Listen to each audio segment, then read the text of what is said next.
एक महात्मा थे, 10 नामी सन्यासी थे, गिरी नामा। श्री गौरी शंकर स्वामी श्री गौरी शंकर गिरी उज्जैन के अखाड़े के वे शिष्य थे। जन्म उनका था अफगानिस्तान का, क्षत्रिय कुल में जन्म था। उस समय तक अफगानिस्तान में भी बहुत हिंदू थे, ब्राह्मण भी थे, क्षत्रिय भी थे, सब जातियां। बाल्यकाल से ही शिव जी में उनकी अपार भक्ति थी, गौरी शंकर महाराज की। सन्यास भी इसीलिए लिया कि शिव जी का साक्षात दर्शन हो, पर शिव जी की झलक नहीं मिली, व्याकुलता बढ़ गई। तो किन्हीं संतों ने कहा, नर्मदा जी की परिक्रमा से सबकी मनोकामना पूरी हो जाती है, पैदल परिक्रमा करो नर्मदा जी। वो नियम से 3 वर्ष 3 महीना 13 दिन नियम से जो परिक्रमा करते हैं उनको 3 वर्ष 3 महीना 13 दिन लगते हैं। उसमें नियम होता है, 3 तो चातुर्मास हो जाते हैं, और फिर कहाँ कितना समय रुकना है उस नियम के अनुसार लोग रुकते हैं। वो परिक्रमा शुरू कर दिए। 1-2 परिक्रमा होने के बाद उनके साथ संतों की भीड़ जुटने लगी। हजार 1200 संत उनके साथ हो गए, और लगातार उन्होंने 18 परिक्रमाएं की। अब आप लोग गणित लगाइए कि 3 वर्ष 3 महीना 13 दिन को 18 गुना कर दो, कितना हुआ? 56। लगभग 56 वर्ष तक परिक्रमा करते रहे और शिव जी का दर्शन नहीं हुआ। ध्यान से सुन लो, भगवान का दर्शन खेल नहीं है, तमाशा नहीं है। इतनी कठोर साधना में 56 वर्ष कोई कम समय होता है?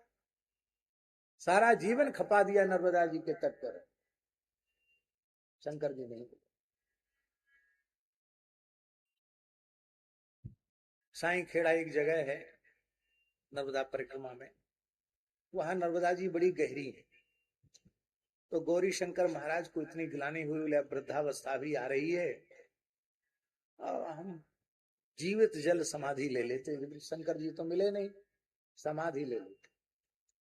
तो आधी रात को उठे और नर्मदा जी में प्रवेश कर गए। वहां इतना गहरी है नर्मदा जी के हाथी भी डूब जाए। तो उनको बड़ा आश्चर्य हुआ कि बीच धार तक पहुंच गए और घुटने के ऊपर ही पानी ही नहीं जा रहा है, घुटने घुटने पानी। उनको आश्चर्य, भ्रम तो हमको हुआ नहीं, हम तो जीवन बीत गए नर्मदा परिक्रमा करते करते, यहाँ नर्मदा जी का जल कैसे एकदम उथला हो गया। खड़े खड़े सोच रहे थे तो एक कन्या, उसने उनकी कन्नी उंगली पकड़ी, खींची। बाबा, जीवित जल समाधि लेने का विचार छोड़ दो, ये ठीक नहीं है। देखा रे, रात्रि में ये बच्ची कैसे यहाँ बीच धारा में उंगली पकड़ के खींच रही है। कहा, तुम कौन हो? मैं मरने आया हूं। कहा, नहीं नहीं नहीं, मरो मत, ये विचार छोड़ दो, जीवित समाधि लेने का विचार छोड़ दो।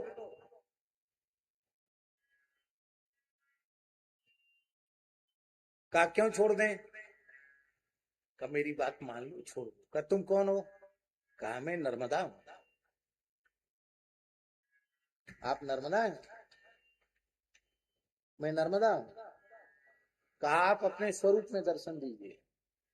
तो नर्मदा जी अपने दैविक स्वरूप में, चतुर्भुज स्वरूप में, मकर वाहिनी नर्मदा जी खड़ी होंगी। आपने प्रणाम किया। माता, हमको क्यों रोक रही हो? हमारा जीवन खप गया तुम्हारी चरण सन्निधि में यात्रा करते करते, और शिव जी हमको मिले नहीं, हमको मरने भी नहीं दे रही हो, क्या बात है? नर्मदा जी हंसी, बोले, तुम्हारी निष्काम भक्ति पर शिव जी इतने रीझ गए हैं कि तुम्हारी जमात में बरसों से साथ ही साथ चल रहे हैं शंकर जी। क्या करते हैं? बोले, वो रसोई बनाते हैं, बर्तन मांजते हैं, कड़ाही मलते हैं, सारी सेवा तो वही कर रहे हैं। कौन? तो कहा जिसको तुम लोग पागल समझते हो ना, केशवानंद अवधूत, वो केशवानंद अवधूत वो कोई साधु सन्यासी नहीं है, वो साक्षात देवाधिदेव महादेव हैं वो। उनको मन में आया कि वो तो कढ़ाई मांजते हैं, बर्तन मांजते हैं, झाड़ू लगाते हैं, जमात में तो रहते, लेकिन सबसे ज्यादा सेवा तो वही करते हैं। फिर कई बातें ध्यान में आने लगी कि कई बार सवेरे 5 बजे यात्रा चलनी होती है, तो 5 बजे के पहले हलवा पकौड़ी तैयार। ये तो हमने कभी सोचे ही नहीं कि घी कहाँ से आया, बेसन कहाँ से आया, हलवा कैसे बना। ये बात तो सही है, जब से वो साधु आया है तब से किसी चीज की कमी नहीं है। साधु जो पाना चाहते वही चीज प्रकट है तो चमत्कार तो है, पर मेरा ध्यान नहीं गया। तो चले अब, तो गए। गए तो क्या देखा कि सब जमात में तो साधु विश्राम में थे, क्योंकि 3 बजे के पहले की बात है। और केशवानंद जी महाराज, अवधूत स्वामी केशवानंद जी, वो कड़ाही मांज रहे थे। फिर उनके मन में भ्रम हुआ, ये कड़ाही मांजने वाला भोले बाबा कैसे हो सकता है, शिव जी कैसे हो सकता है। फिर नर्मदा जी प्रकट हो गई, ए भूल मत करो, साष्टांग करो। तो जैसे ही उन्होंने साष्टांग किया, तो उन्होंने कड़ाही मांजते मांजते ऐसे मुड़ के जैसे ही देखा, क्या कहना, करोड़ों करोड़ों चंद्रमाओं के समान जिनकी अंग कांति है, कर्पूर धवल त्रिनेत्र भाल चंद्र भगवान शिव साक्षात, डमरू त्रिशूलधारी चतुर्भुज भगवान शिव साक्षात। अब तो चरणों में पड़ गए। और फिर केशवानंद जी ने कहा कि बस हो गया, हमने तुमको पहचान लिया और तुमने हमको पहचान लिया। तो वहां से वो अंतर्धान हो गए। वही कुछ काल में फिर प्रकट हुए तो धोनी वाले दादाजी के नाम से प्रसिद्ध, वो शिव रूप ही थे। उनके बाद उनके शिष्य हुए हरिहर भोले भगवान जी, वो भी ऐसे ही सिद्ध थे। उसके बाद तीसरे हुए बड़े सरकार, इस समय चौथे हैं छोटे सरकार। तो बड़े सरकार भी बड़े अवधूत थे, बड़े तपस्वी थे, उनका जीवन भी बहुत चमत्कारिक रहा। और अभी जो वर्तमान में हैं, वो हैं तो सन्यासी, पर उनके गुरु महाराज ने आज्ञा दी कि तुमको इसी वेशभूषा में रहना है। ओ, देखने में ऐसे लगते धोती कुर्ता पहने कोई पंडित जी, पर वो भी बहुत अच्छे संत। तो उन्होंने एक बात बताई, उन्होंने बात बताई कि हमको भी भगवत दर्शन की बहुत व्याकुलता थी, खूब व्याकुलता थी। पर जैसे ही बड़े सरकार अर्थात गुरुदेव भगवान के चरण कमल मिले, उसी समय हमें तो पूर्ण विश्वास हो गया कि हमको भगवान मिल गए। क्योंकि शास्त्रों में जो लिखा है वो झूठ तो नहीं है, वो तो सत्य है। हमारे गौरी शंकर महाराज ने साक्षात शिवजी इष्ट हैं, तो साक्षात शिवजी के रूप में धोनी वाले दादाजी का अनुभव किया। श्री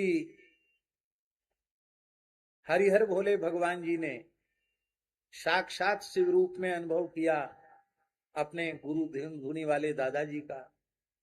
और हरिहरानंद जी का, हरिहर भोले भगवान जी का बड़े सरकार ने साक्षात शिव रूप में अनुभव किया।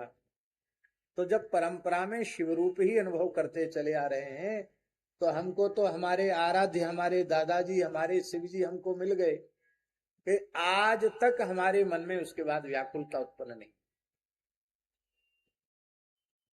और ये कहा कि मेरे मन में कोई संकल्प विकल्प इस समय नहीं, कोई कामना, कोई इच्छा नहीं, सब काम सहज हो रहे हैं।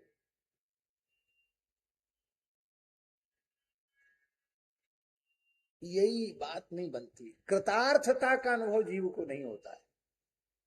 कृतार्थता का अनुभव हो जाए कृष्ण कुमार जी तो एक बार गंगा में डुबकी लगा ले तो काम बन गया। एक बार गंगा जी में गोता लगा ले और अनुभव कर ले कि मैं कृतार्थ हो गया, तो जीवन में कुछ दूसरा करने की जरूरत नहीं। एक बार गंगा जी में गोता लगाने से कृतार्थ हो जाएगा।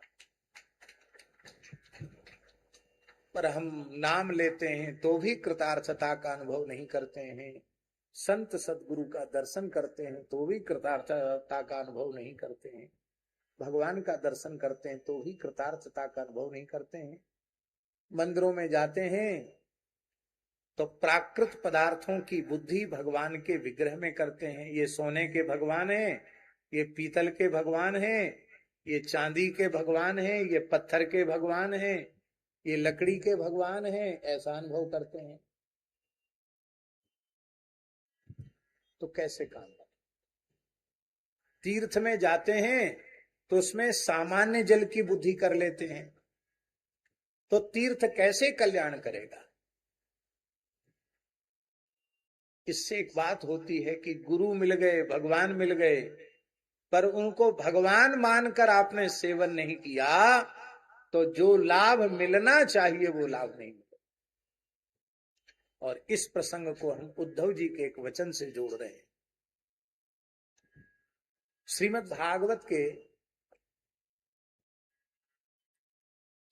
भागवत के तृतीय स्कंध में जहां उद्धव जी और श्री विदुर जी का मिलन हुआ, उस समय जब विदुर जी ने उद्धव जी से यदुवंशियों का कुशल क्षेम पूछा, तब उद्धव जी ने कहा, दुर्भगो बतलो कोयम यदवो नितरामपि ये संबसंतो न विदुर हरिम मीना इवोडुपम। बहुत प्यारी बात है। उद्धव जी कहते हैं, हे विदुर जी, ये संसार निश्चित ही भाग्यहीन है, अभागा है। दुर्भगो बत लोकोयम, निश्चित ही ये संसार भाग्यहीन है। साक्षात भगवान 125 वर्ष तक धरती पर रहे, फिर भी कितने अभागे लोग ऐसे थे जो 125 वर्ष में एक बार झलक श्री कृष्ण की न देख पाए, और जिन्होंने देखा भी वो उनको भगवान के रूप में पहचान न पाए।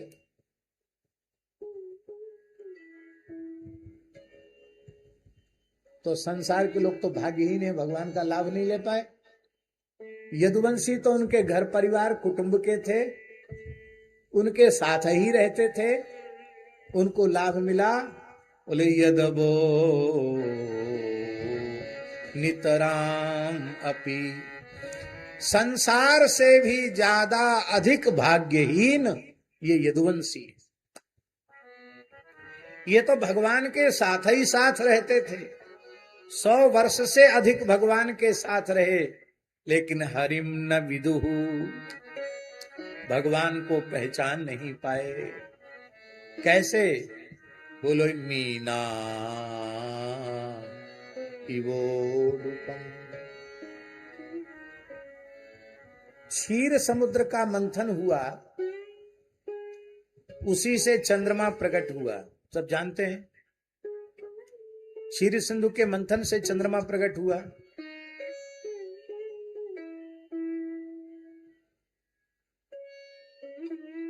और चंद्रमा में अमृत है, ये भी सब जानते हैं। और उसी समुद्र में मछलियां रहती थी, लंबे समय तक चंद्रमा के साथ रही, थोड़ा चाट लेती चंद्रमा को तो अजर अमर हो जाती, मछुआरों के भय से मुक्त हो जाती। लेकिन उन जल की मछलियों ने उस चंद्रमा को भी अपने जैसा जलचर प्राणी ही समझा। चंद्रमा की उपस्थिति का लाभ जैसे मछलियां न ले सकी, ऐसे ही ये यदुवंशी श्री कृष्ण की उपस्थिति का लाभ न ले सके। इसलिए मेरी प्रार्थना है, भगवान की उपस्थिति, संत की उपस्थिति, महत्पुरुष की उपस्थिति, सदगुरु की उपस्थिति, इसका प्रत्यक्ष में लाभ ले लो। अब प्रत्यक्ष में लाभ नहीं लिया तो बाद में पश्चाताप हाथ लगेगा। कबीरदास जी के एक साथ, आछे दिन पाछे गए, जो हमारे जीवन के बहुत अच्छे दिन थे वो पीछे चले गए। आछे दिन पाछे गए, किया न गुरु सनेह। आछे दिन पाछे गए, किया न गुरु सनेहित। अब पछताए होत का, जब चिड़ियां चुग गई खेत। बड़े बड़े महापुरुषों के निकट रहने वाले लोगों को उनके अंतर्धान हो जाने के बाद रोते धोते देखा गया, उनके हाथ कुछ नहीं लगा। इसलिए उनकी उपस्थिति में उनकी महिमा को स्वीकार कर लो। महिमा को स्वीकार करना यह है कि इस रूप में हमारा कल्याण करने के लिए भगवान ही आए हैं, ऐसा अपने मन में पक्का विश्वास कर लो, बस काम बन जाएगा।